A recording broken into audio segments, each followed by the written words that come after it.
우리를 붙드신 그 사랑, 그 신실하신 주님을 찬양합니다. 할렐루야. 오늘 우리를 붙드신 그 사랑 앞에 우리 감사의 영광의 박수 올려드립시다. 할렐루야. 주의 그 사랑 그것으시네. 할렐루야.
(5월 19일) 주일 예배를 시작하도록 하겠습니다.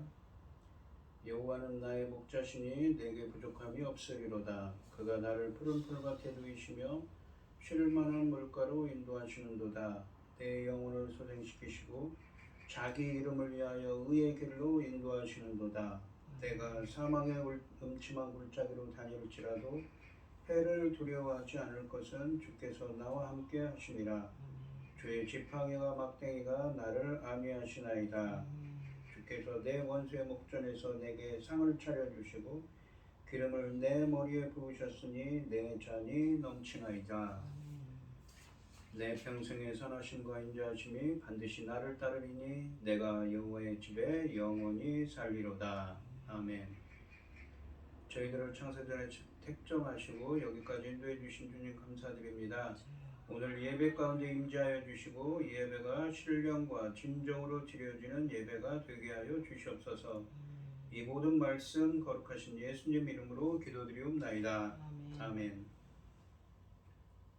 찬송가 1장입니다.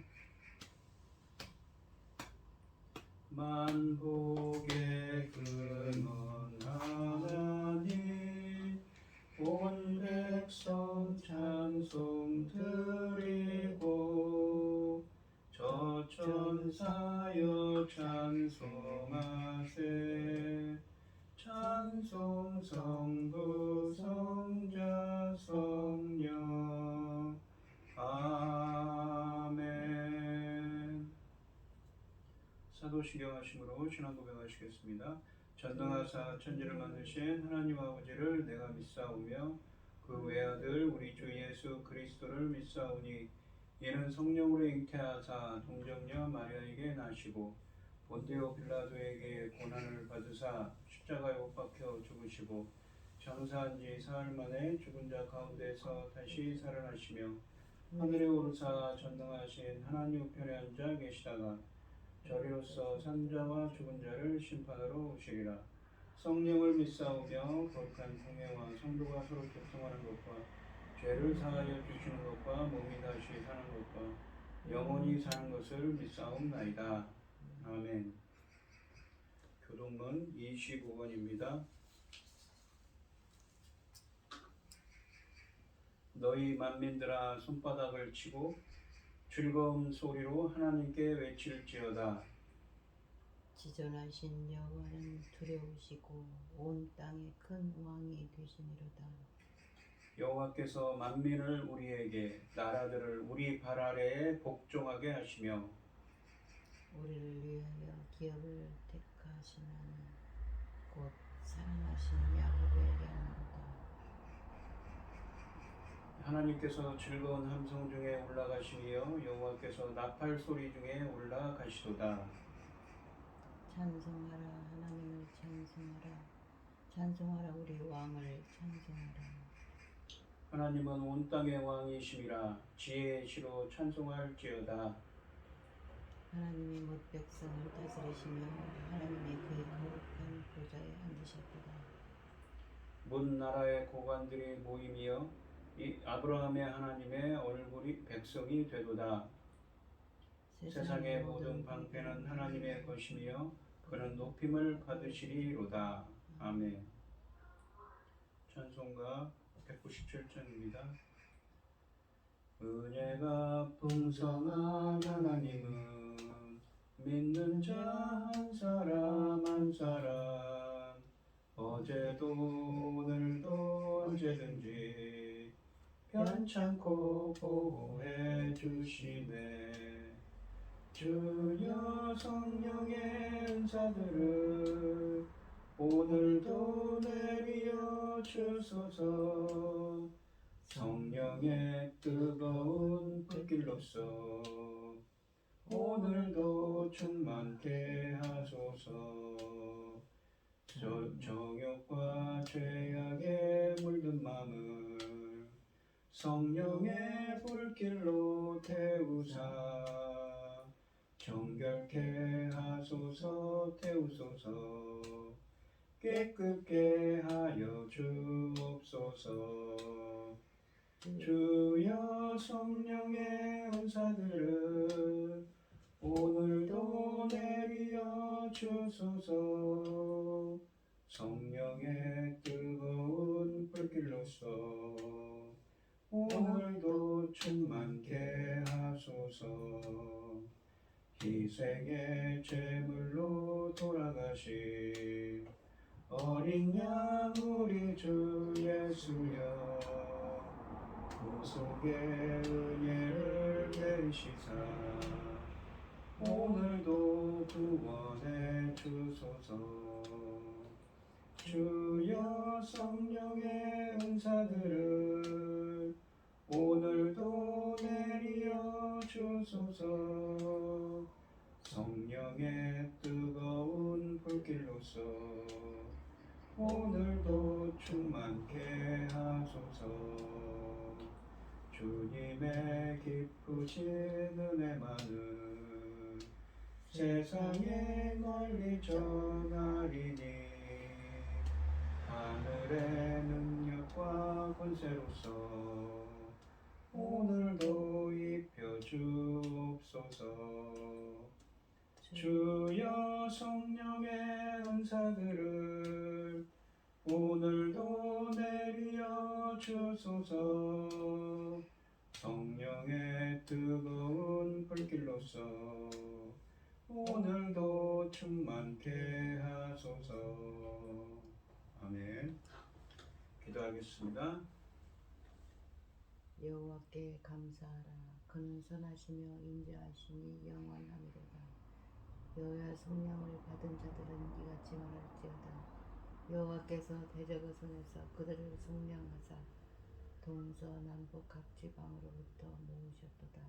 그들이 광야 사막길에서 방황하며 거주할 성읍을 찾지 못하고 저리고 목말라 그들의 영혼이 그들 안에서 피곤하였도다. 이에 그들이 근심 중에 여호와께 부르짖음에 그들을 고통에서 건지시고 또 바른 길로 인도하사 거주할 성읍에 이르게 하셨도다.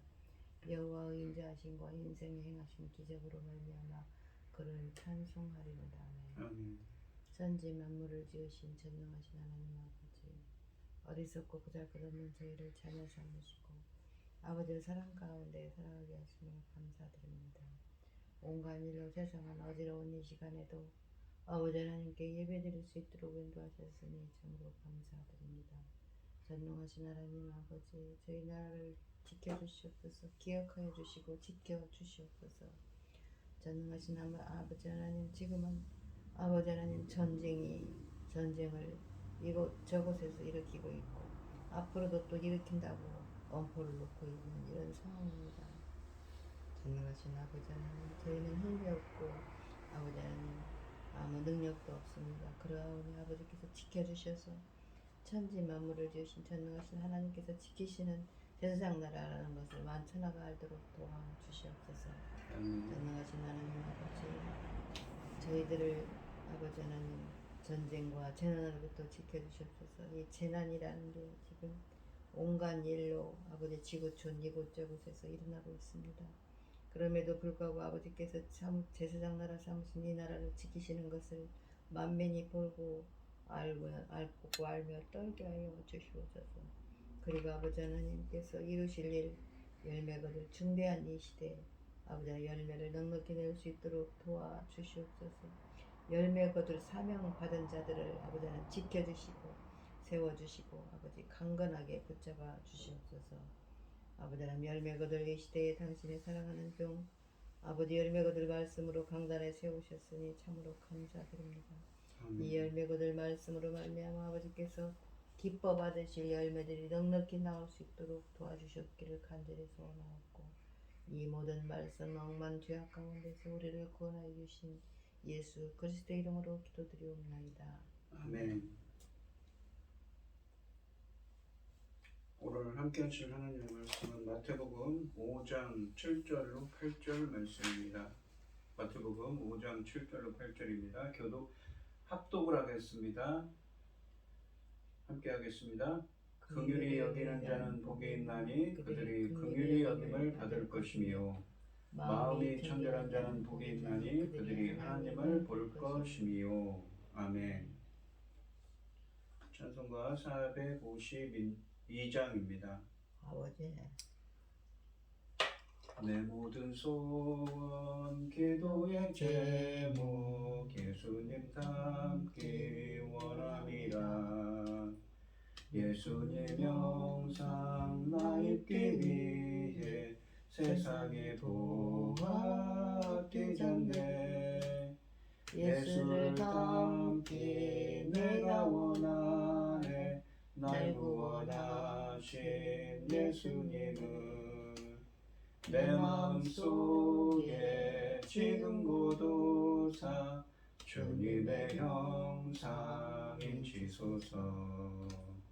무한한 사랑 풍성한 긍휼 슬픈 자 위로 하시는 주. 길 잃은 죄인 부르는 예수 그 영상 담게 없소서. 예수를 닮기 내가 원하네. 날 구원하신 예수님을 내 마음속에 지금 고도사 주님의 형상인 지소서. 겸손한 예수 거룩한 주님 원수의 멸시 참으시사 우리를 위해 고난을 받은 구주를 닮게 하옵소서. 예수를 닮기 내가 원하네. 날 구원하신 예수님을 내 마음속에 지금 고도사 주님의 형상인 지소서.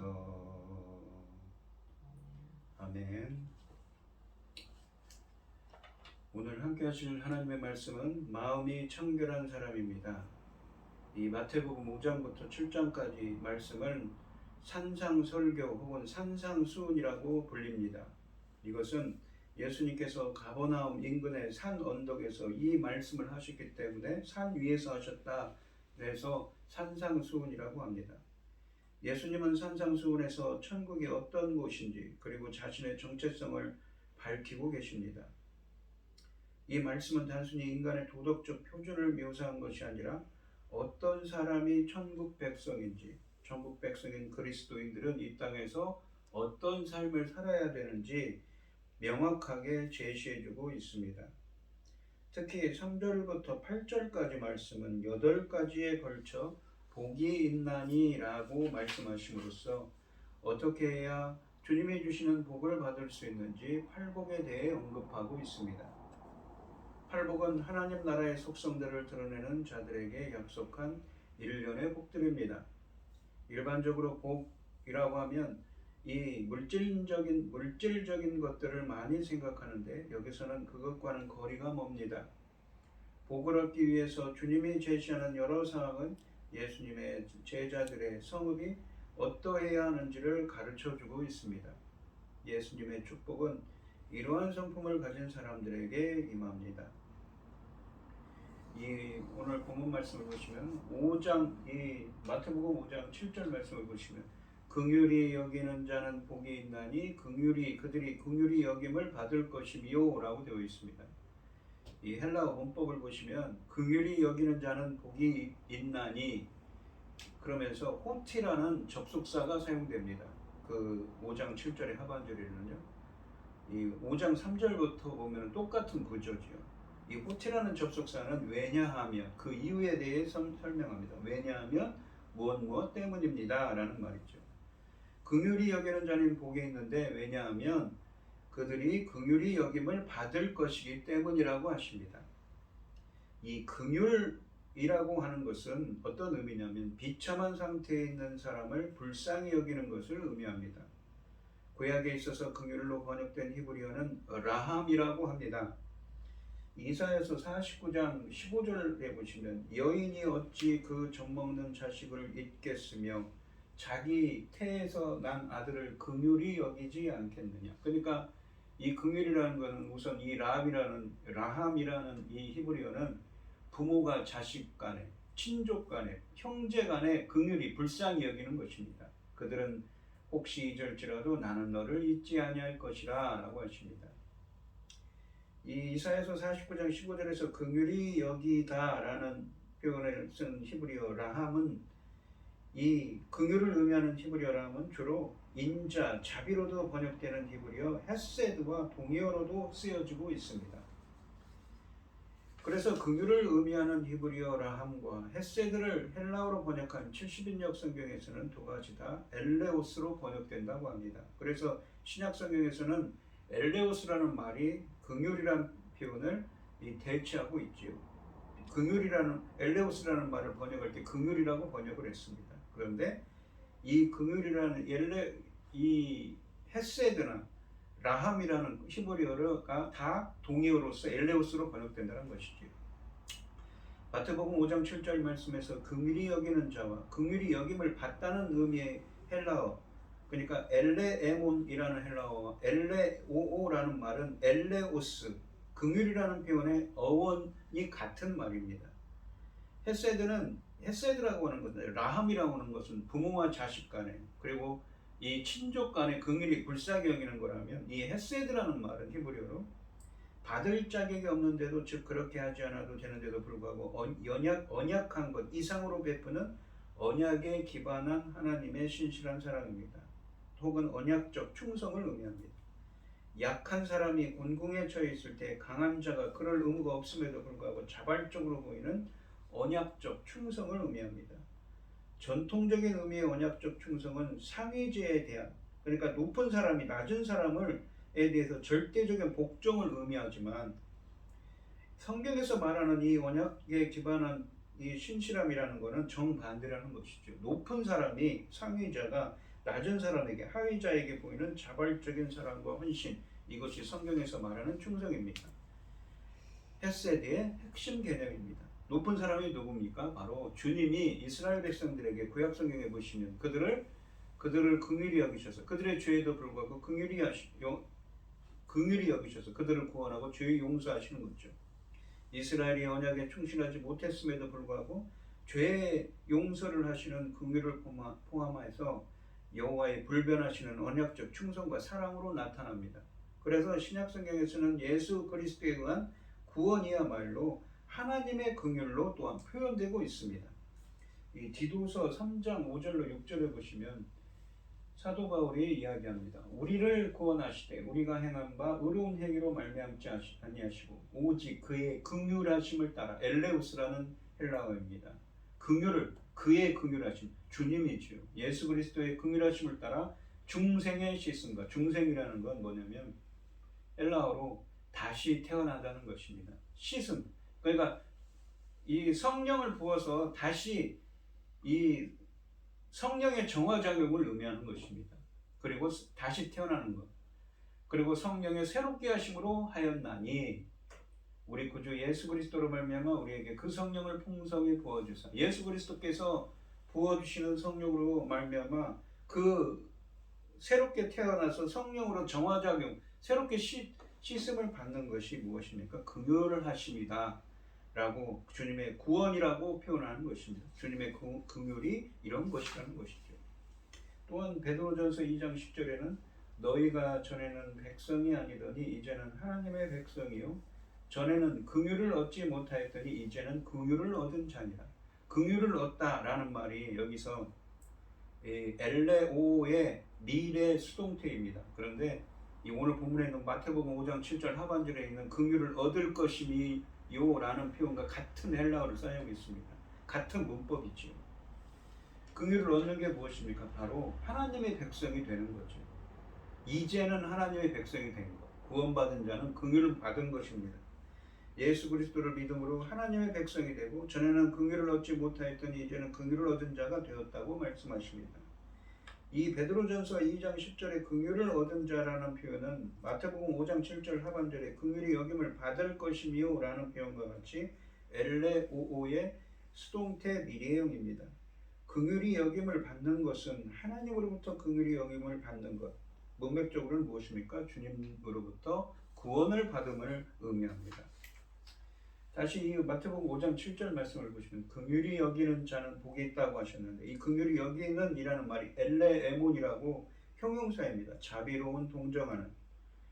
또 긍휼히 여김을 받다라는 말은 아까 설명했듯이 엘레오라는 이 동사의 미래 수동태입니다. 그러면서 이 엘레오오, 엘레에몬 다 긍휼을 의미하는 엘레오스라는 말과 어근이 같은 겁니다. 같은 어원인 것이죠.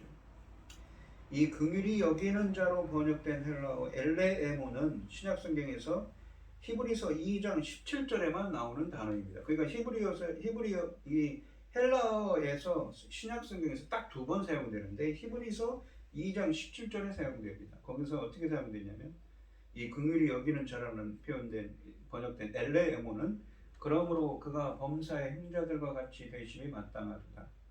이는 하나님의 일에 자비하고 그러니까 자비하다 이 말이 긍휼히 여기는 자와 같은 헬라어입니다. 친실한 대제사장이 되어 백성의 죄를 속량하려 하십니다. 이것은 히브리서 2장 17절 말씀을 보시면 예수 그리스도에 대해서 설명하면서 영원한 대제사장이신 예수 그리스도께서 십자가에 죽으셔서 우리들의 모든 죄를 대속하기 위해서 십자가에 죽으신 영원한 대제사장이신 예수 그리스도에 대해서 설명하고 있습니다. 이 자비하고로 번역된 헬라어가 마태복음 5장 7절에도 긍휼히 여기는 자로 번역된 엘레몬입니다. 이 히브리서 2장 17절 말씀은 예수 그리스도께서는 영원한 대제사장으로서 자비하고 즉 긍휼히 여기는 자이시고 신실하셔서 백성들의 죄를 속량하신다고 말씀하고 계십니다. 그러면 긍휼히 여기는 자가 누구입니까? 바로 주님이시죠. 긍휼히 여기는 자는 이 히브리서 2장 17절에는 그렇습니다. 근데 오늘 마태복음 5장 7절에 나오는 이 긍휼히 여기는 자는 우리가 예수님의 제자들이 긍휼히 여기는 자가 되어야 되겠죠. 그런 뜻으로 말하지 않았습니까? 긍휼이라는 것은 이 비참한 처지에 있는 사람을 우선은 불쌍히 여기는 것이라고 했는데 또한 영원한 대제사장인 예수 그리스도께서 정말 우리들의 죄악을 불쌍히 여기시고 자기의 몸을 바쳐서 십자가에서 죽으심으로 이 긍휼을 베푸셨어요. 자비를 베푸신 분이시죠. 그런 것처럼 우리 예수님의 제자들은 무엇을 어떤 사람이 되어야 됩니까? 그러나 너희는 택하신 족속이 왕같은 제사장들이요 거룩한 나라요 그의 소유가 된 백성이니 이는 너희를 어두운 데서 불러내어 그의 기이한 빛에 들어가게 하시니 아름다운 덕을 선포하게 하시려 하심이라.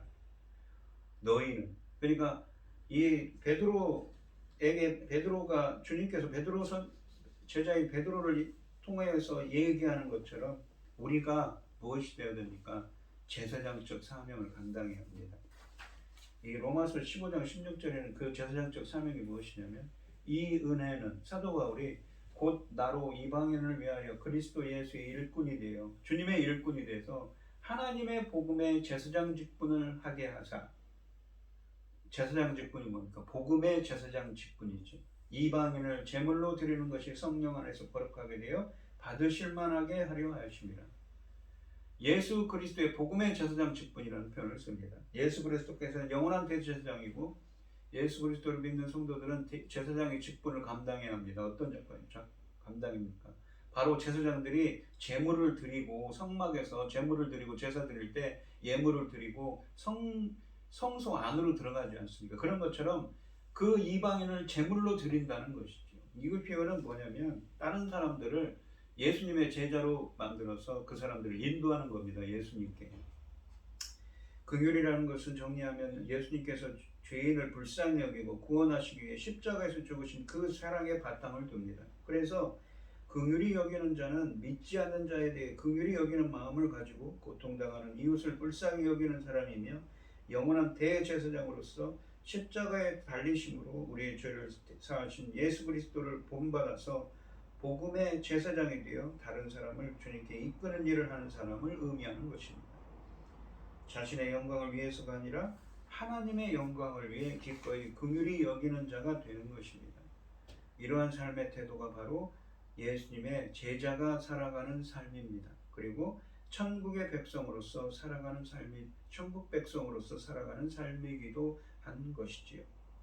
그래서 마태복음 5장 7절 다시 보시면 긍휼히 여기는 자는 복이 있나니 그들이 긍휼히 여김을 받을 것이며 긍휼히 이 하반절에 긍휼히 여김을 받는다라는 말은 아까도 설명드렸지만 이유와 원인을 의미하는 접속사 호티라는 접속사로 시작합니다. 긍휼히 여기는 사람은 복이 있습니다. 왜냐하면 그들이 긍휼히 여김을 받을 것이기 때문입니다. 긍휼히 여김을 받다는 것은 신적 수동태입니다. 그래서 하나님으로부터 긍휼히 여김을 받는 것입니다. 하나님은 남을 긍휼히 대하는 사람을 긍휼히 여겨 주십니다. 그래서 위에서 설명했듯이 베드로전서 2장 10절에서 너희가 전에는 하나님 백성이 아니더니 이제는 하나님의 백성이요 전에는 긍휼을 얻지 못하였더니 이제는 긍휼을 얻은 자니라. 이 긍휼을 얻다라는 표현이 마태복음 5장 7절 하반절에 있는 긍휼히 여김을 받을 것이며와 같은 헬라어고 문법도 같다고 그랬죠. 미래의 수동태로서 예수 그리스도를 믿음으로 하나님의 백성이 되고 전에는 긍휼을 얻지 못하였더니 이제는 긍휼을 얻은 자가 되었다고 말씀하십니다. 긍휼을 얻은 자라는 표현은 마태복음 5장 7절 하반절에 긍휼히 여김을 받을 것이며 라는 표현과 같이 엘레오의 수동태로 미래형입니다. 긍휼히 여김을 받는 것은 하나님으로부터 긍휼히 여김을 받는 것, 문맥적으로도 주님으로부터 구원받음을 의미합니다. 정리하면 긍휼히 여기는 자는 비참한 처지에 있는 사람을 불쌍히 여기고 동정하는 사람입니다. 즉 어려운 이스라엘을 돕는 사람이지요. 또한 그 긍휼은 영원한 대제사장으로서 십자가에서 죽으셔서 우리의 죄를 사해 주신 예수 그리스도의 사랑으로 나타났는데 그를 본받아 복음의 제사장이 되어서 다른 사람을 예수님께 이끄는 사람이 긍휼히 여기는 자입니다. 긍휼히 여기는 자입니다. 이러한 사람들은 복이 있다고 하십니다. 왜냐하면 그들이 긍휼히 여김을 받을 것이기 때문이라고 하십니다. 즉 주님의 구원을 은혜로 받을 것이기 때문이라고 하십니다. 여기서 비록 아무것도 가지지 않은 자를 불쌍히 여겨서 은혜를 베푸는 것이 자기에게는 아무런 도움이 되지 않을지라도 우리의 자비로운 행동을 하나님은 다 기억하시고 그에 맞게 보응해 주십니다.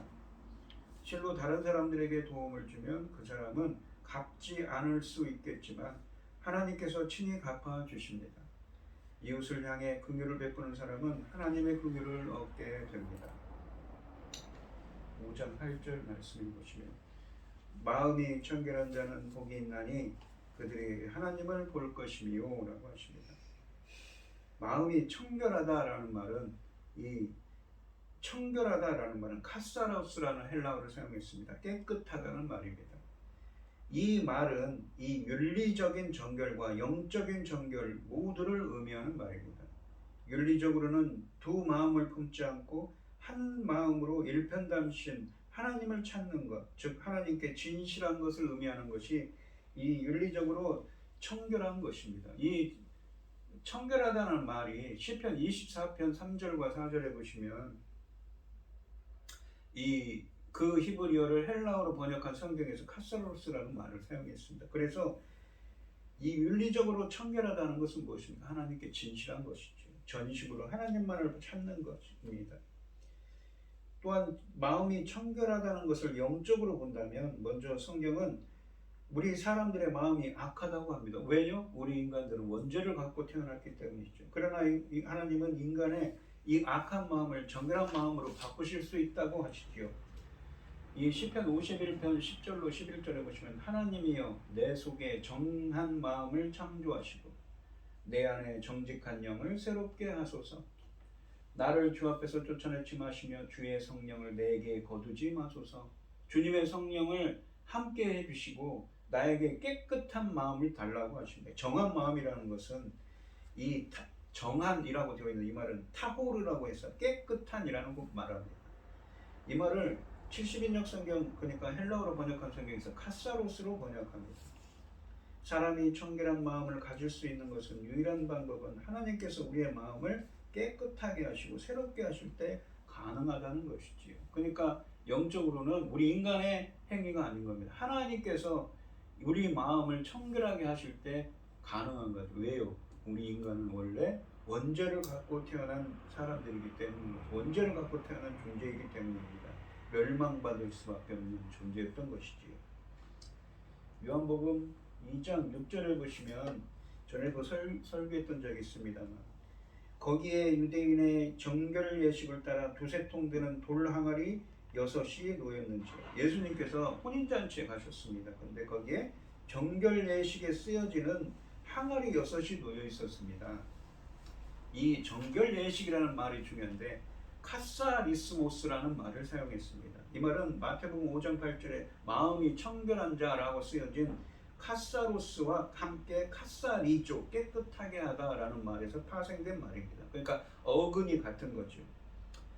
거기에 이 마태복음 요한복음 2장 6절에 거기에라는 표현은 혼인잔치를 하는 곳입니다. 그러니까 이 혼인잔치는 무엇이냐면 영적으로 어린 양이신 예수 그리스도의 혼인잔치를 의미합니다. 거기, 그러니까 어린 양의 혼인잔치는 하나님과 관계를 회복하기 위해 정결 예식에 쓰는 물이 필요하다는 것이지. 그러니까 정결 예식이라는 것은 하나님과 인간관계의 이 결례라고 줄여서 두 말로 한자로 정결이니까 예식이니까 결례 줄여서 결례라는 표현을 쓰기도 하는데 신학적으로 이것은 하나님과 인간 간의 관계, 아까도 표현했지만 우리 인간들은 원래 원죄를 갖고 태어난 것이죠. 우리 안에는 버려야 될 것, 깨끗이 못한 것, 허물들이 많은 것입니다. 하지만 그런 것을 이렇게 어떻게 해야 돼요? 그런 것을 깨끗하게 하기 위해서는 주님이 새롭게 해 주셔야 된다고 아까 시편 51편 말씀에 행했지 않습니까? 근데 구약 시대에는 구약 성경을 보시면 그렇게 하기 위해서 주님과 가까이 가기 위해서 관계를 회복하기 위해서 우리 인간이 마태복음 3장에서 창세기 3장에서 우리 인간이 어떻습니까? 원죄를 갖고 죄를 짓고는 무엇입니까? 탐욕스러운 선악을 알게 하는 나무를 먹고는 하나님같이 될 거라는 그런 죄를 짓고는 에덴 동산에서 쫓겨났지 않습니까? 우리 인간은 에덴 동산에 다시 가야 됩니다. 왜요? 그 에덴 동산이 그 요한계시록 22장 성경 맨 마지막에 보면 나옵니다. 새하늘과 새 땅에 보고 그 에덴 동산을 회복해야 되는데 그렇게 하기 위해서는 주님과 관계를 회복하고 주님께 가까이 나가기 위해서는 이런 하나님과 인간의 관계가 회복되는 이런 의식이 필요했다는 것이죠. 회복되게 해야 된다는 건데 근데 그것은 우리가 하는 것이 아닙니다. 시편 말씀에 보면 주님께서 새롭게 해줘야 하는 것이죠. 깨끗게 해주셔야 하는 겁니다.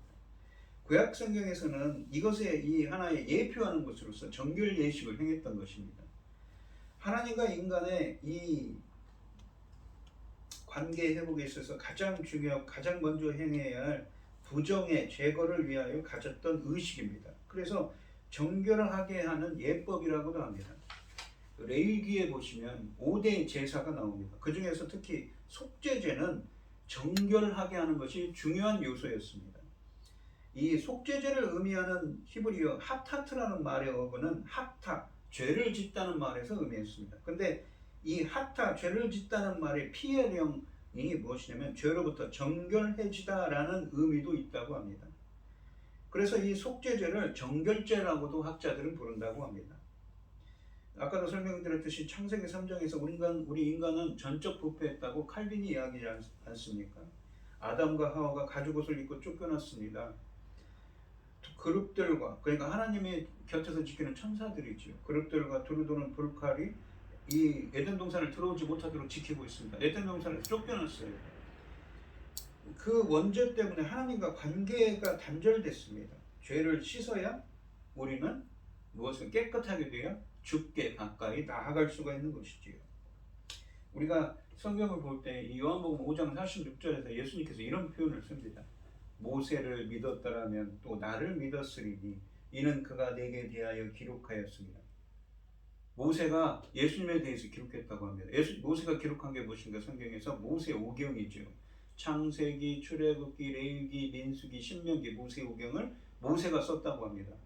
근데 이 창세기, 출애굽기, 레위기, 민수기, 신명기, 모세오경을 예수님에 대해서 기록했다고 예수님은 말씀하셨습니다. 그러니까 이 구약 성경은 신약 성경의 모형이고 예수 그리스도를 예표하는 거라고 할 수 있죠. 이 모세오경은 예수 그리스도에 대해 기록했다는 의미입니다. 구약은 신약의 그림자이고 모형이죠. 예수 그리스도를 예표하는 거라고 볼 수가 있습니다. 이 히브리서 기자가 히브리서 8장 5절에 보시면 구약의 이 제사 지내는 예법을 하면서 이런 표현을 성막에 대해서 설명하면서 이런 표현을 씁니다. 그들이 섬기는 것, 그들은 누구냐면 출애굽한 이스라엘 백성들입니다. 하늘에 있는 것의 모형과 그림자, 모세가 장막을 지으려 할 때, 그러니까 하나님께서 모세에게 장막을 지으라고 성막을 지으라고 할 때 지시하심을 얻음과 같으니 이르시되 산과 모든 것을 산에서 너에게 보이던 본을 따라, 그러니까 하나님께서 뭔가 보여줬어요. 본을 따라 지으라 하셨느니라 라고 하십니다. 여기 보시면 모형이라는 말이 되어 있는데 이 모형이라는 것은 무엇이냐면 우리가 생각하는 이 네이버 같은 데 보면 이 모형이라는 것이 무엇입니까? 우리가 생각하는 수만 톤이나 되는 무엇인가 유조선이 있습니다. 수만 톤이나 되는 배가 있어요. 근데 그 배를 갖다가 100분의 1, 1000분의 1로 축소한 것이 모형이라고 하죠.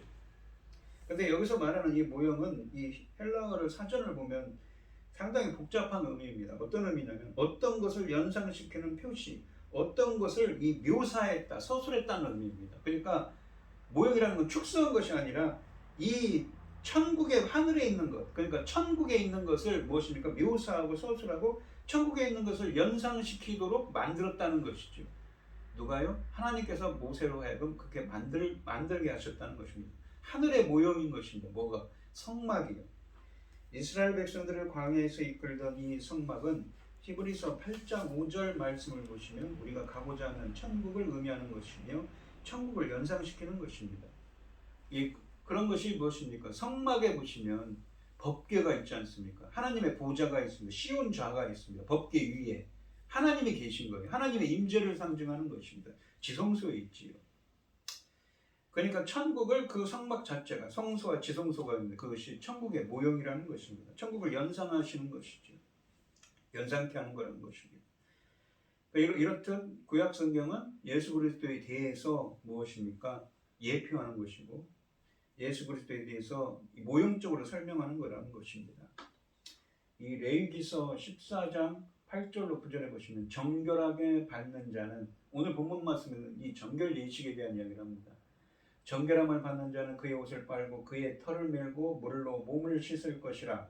그리하면 정하리니 깨끗하리니 그 후에 진영에 들어올 것이나 자기 장막 밖에 이레를 머물 것이요. 이 진영이라는 말이 중요합니다. 진영은 무엇이냐면 마하네라고 해서 이스라엘 백성들이 이 성막을 중심으로, 성막은 누가 지킵니까? 성막에서 이 시중 드는 사람들 레위 지파죠. 그리고 나머지 11지파가 성막을 둘러싸고 행진을 합니다. 그게 진영입니다. 한 진영. 그게 진영을 이룬 겁니다. 근데 진영에 들어오기 위해서는 어떻습니까?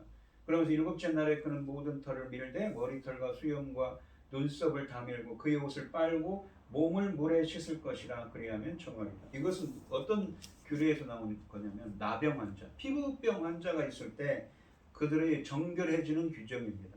나병 환자는 깨끗게 하기 전에는 어떻습니까? 거기에 성막에 들어오기가 올 수가 없었던 겁니다. 그런 예법인 것이죠.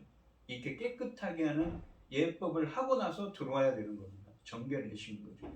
그러한 것은 무엇입니까? 모형적으로 바로 우리가 성막, 하늘을 연상케 하는 성막, 성막이 천국이 그 연상케 하는 천국의 모형과 그림자라고 했지 않습니까? 그런 것처럼 성막에 있는 예수 그리스도의 보좌가 있고 시온자가 있고 법궤가 있는 그 주님께 가까이 나아가기 위해서는 이런 예법이 필요했다는 것입니다.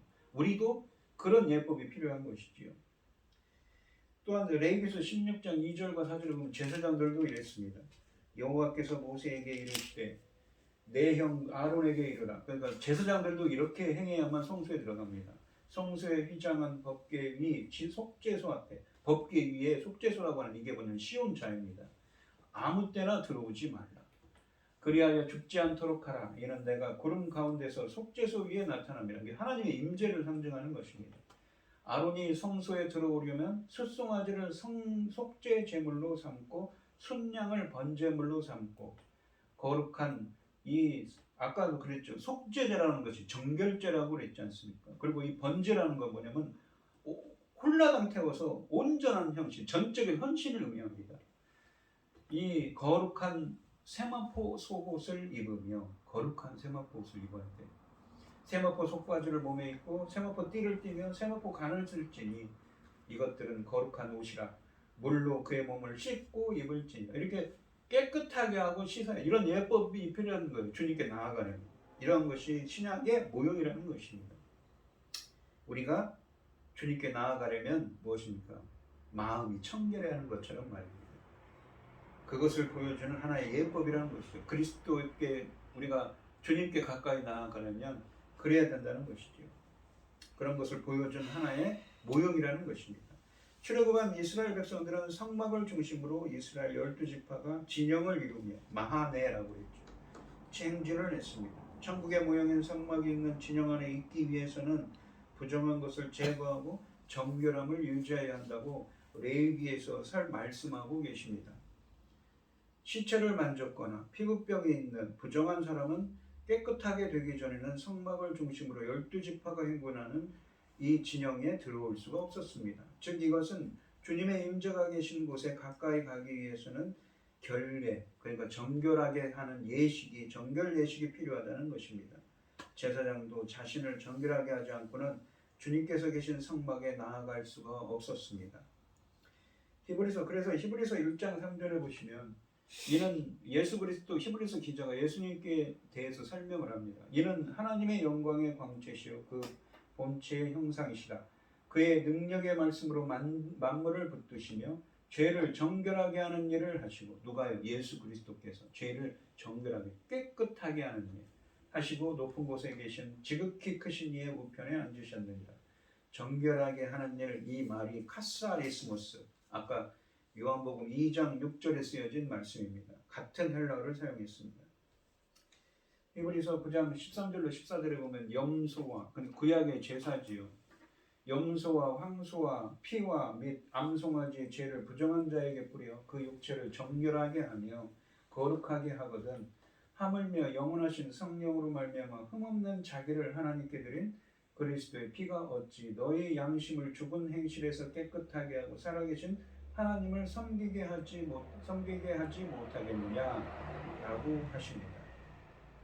정결하게라고 했는데 여기 보시면 헬라어로 70인역 성경에서는 이 70인역 성경이 헬라어로 카사로스입니다.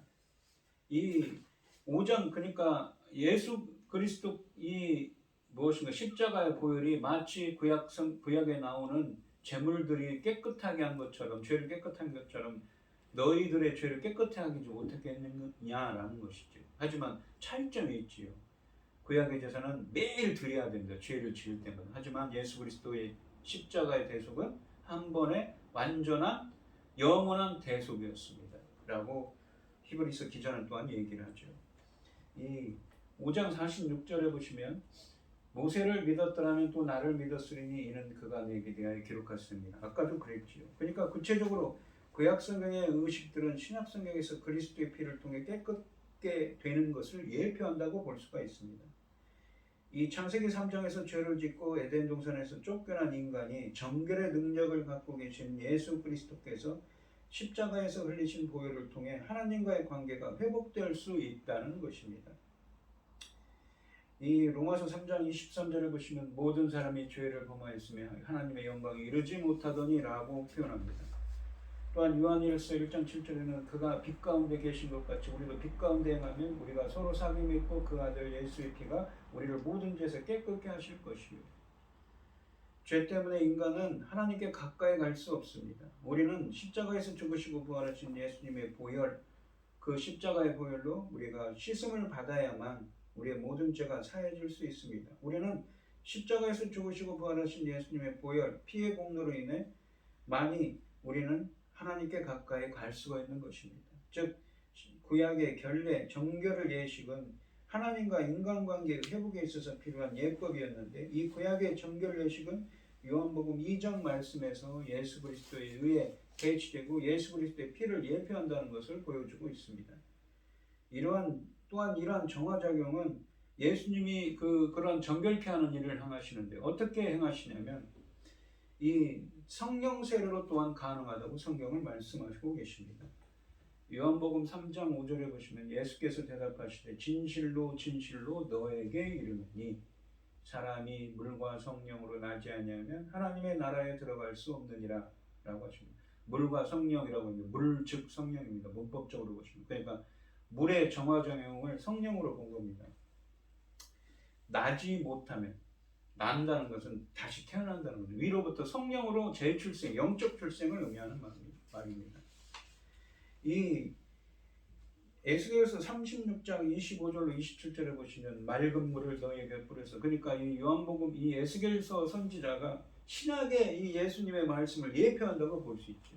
맑은 물을 너희에게 뿌려서 너희를 정결하게 하되 곧 너희 모든 더러운 곳에서와 모든 우상 숭배에서 너희를 정결하게 할 것이며 그러니까 이 에스겔 선지자를 통해서 말씀하신 그 하나님은 예수 그리스도를 통한 구원을 예표한다고 그거를 예언한 것입니다. 또 새 영을 너희 속에 두고 아까 물과 성령으로 태어난다고 하는데 물로 깨끗하게 하고 새 영을 너희 속에 두고 새 마음을 너희에게 주되 너희 육신에서 굳은 마음을 제거하고 부드러운 마음을 줄 것이며 또 내 영을 너희 속에 두어 너희로 내 율례를 행하게 하리니 너희가 내 규례를 지켜 행할지라 라고 하십니다. 에스겔서 36장 25절 27절을 보면 물은 부정한 것을 정결케 하는 하나님의 활동이고 성령은 하나님을 전적으로 따르게 하는 변화를 의미합니다. 이 에스겔서 36장 25절에서 내가 맑은 물을 너희에게 뿌려서 너희를 정결하게 하되 곧 너희 모든 더러운 것에서 너희 모든 우상 숭배에서 너희를 정결하게 할 것이라고 말씀하셨는데 이 말씀이 물과 성령으로 태어난다는 요한복음 3장 5절 말씀의 토대가 됩니다. 그걸 예표한 것이죠. 이 거듭남의 한 측면은 물로 날 때 깨끗하게 씻음 받는 거라는 것입니다. 그러니까 성령의 역사를 통해서 가능한 것이지요. 아까도 표현했지만 이 디도서 3장 5절에 우리를 구원하시되 우리가 행한 바 의로운 행위로 말미암지 않으시고 오직 그의 긍휼을 따라 긍휼하심을 따라 중생에 씻은 것. 중생이라면 다시 태어난다는 겁니다. 재출생. 아까 말한 요한복음 3장 5절에 물과 성령에 의한 영적 재출생을 의미합니다. 그 씻음이라는 것이죠. 성령의 새롭게 하심으로 가능하다는 것입니다. 주님의 긍휼을 베푸셨다는 말씀인 것이지요. 이러한 새로운 생명으로 태어나는 것은 율법의 혈통으로 되는 것이 아니라 오직 성령의 역사로만 가능하다는 것입니다.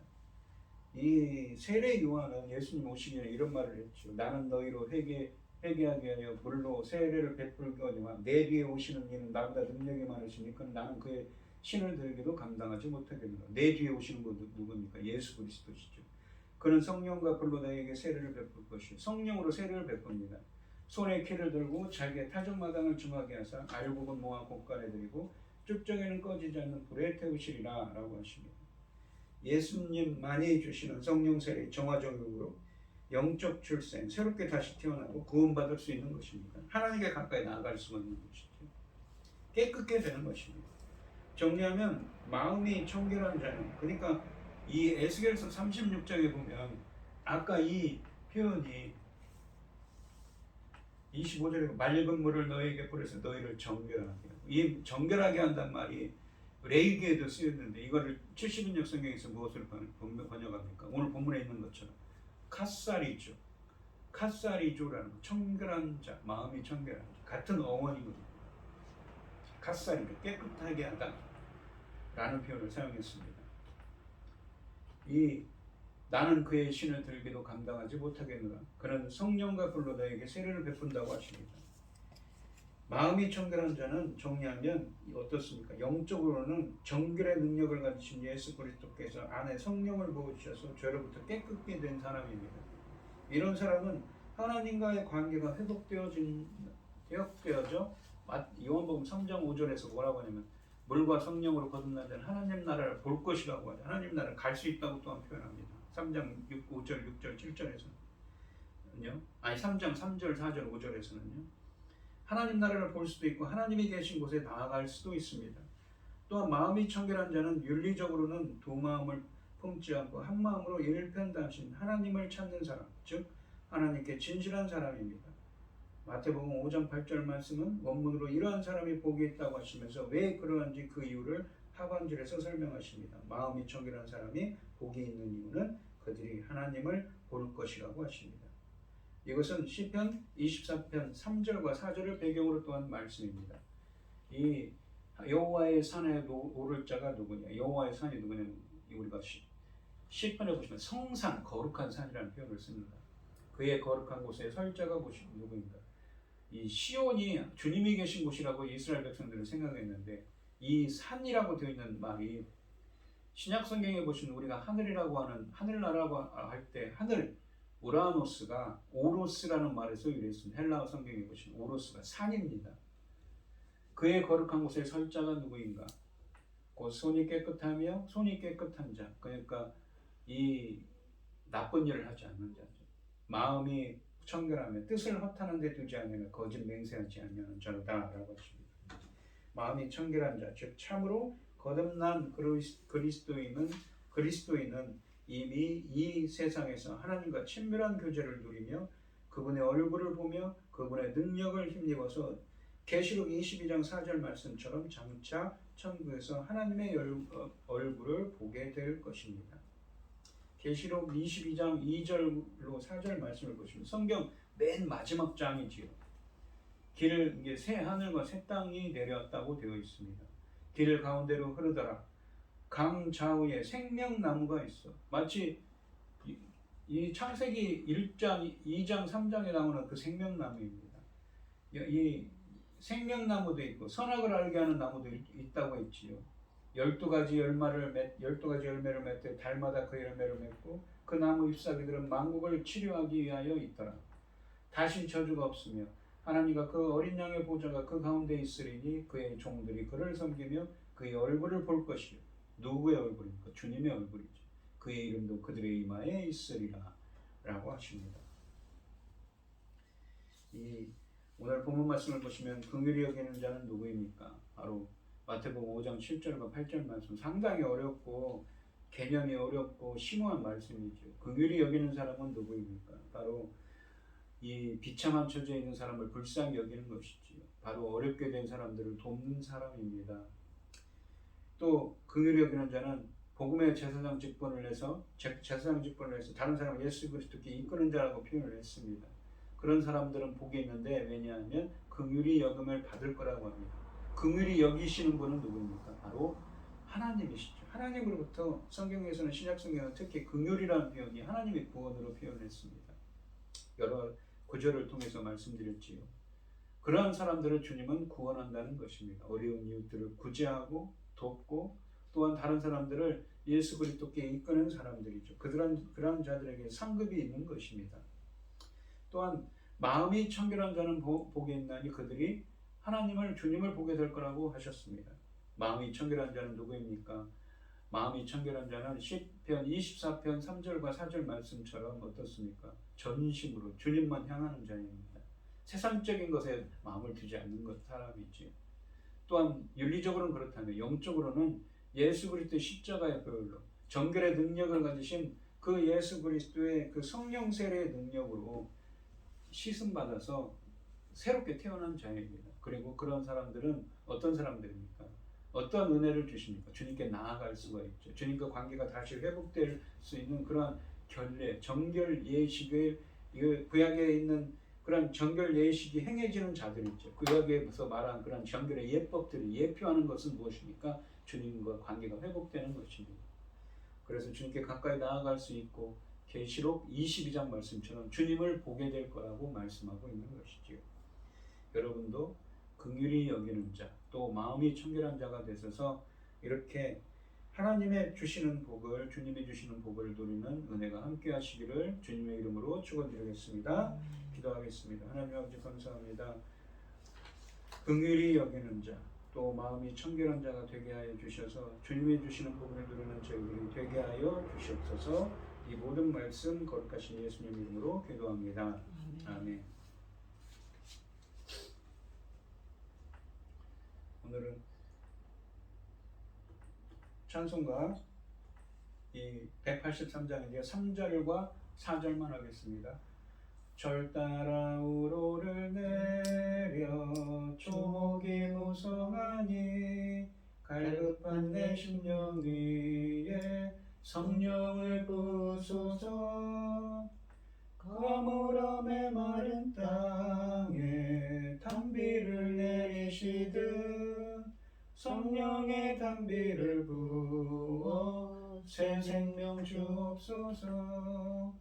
참되신 사랑의 언약 어길 수 있사오랴.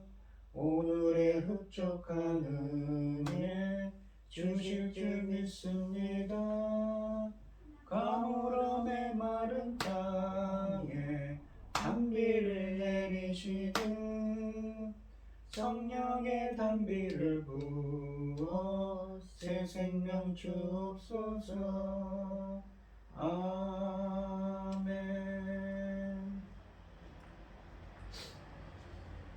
기도하겠습니다. 우리에게 모든 것을 주신 주님 감사드립니다. 오늘 거룩한 주일날 이렇게 불러 모아주시고 귀한 말씀 주시고 예배드리게 하여 주시니 감사드립니다. 오늘 주신 말씀처럼 마음이 청결한 자, 긍휼히 여기는 자가 되게 하여 주셔서 주님이 주시는 복을 누리는 저희들이 되게 하여 주시옵소서. 주님께 귀한 하나님께서 이 시간 주님께서 주신 많은 은혜와 사랑에 감사드리며 주님께 귀한 예물을 드리는 손길들이 있습니다. 드려지는 손길마다 주님께서 기억하여 주시고 주님의 주시는 복을 누릴 수 있도록 주님께서 인도하여 주시옵소서. 기뻐받아 흠양하여 주실 줄 믿사오며 이 모든 말씀 거룩하신 예수님의 이름으로 기도드리옵나이다. 아멘. 축도하심으로 오늘 예배를 마치도록 하겠습니다. 이제는 주 예수 그리스도의 은혜와 아버지 하나님의 극진하신 사랑과 성령의 교통하심이 성도들 머리머리 위에 이제로부터 영원히 함께 있을지어다. 아멘.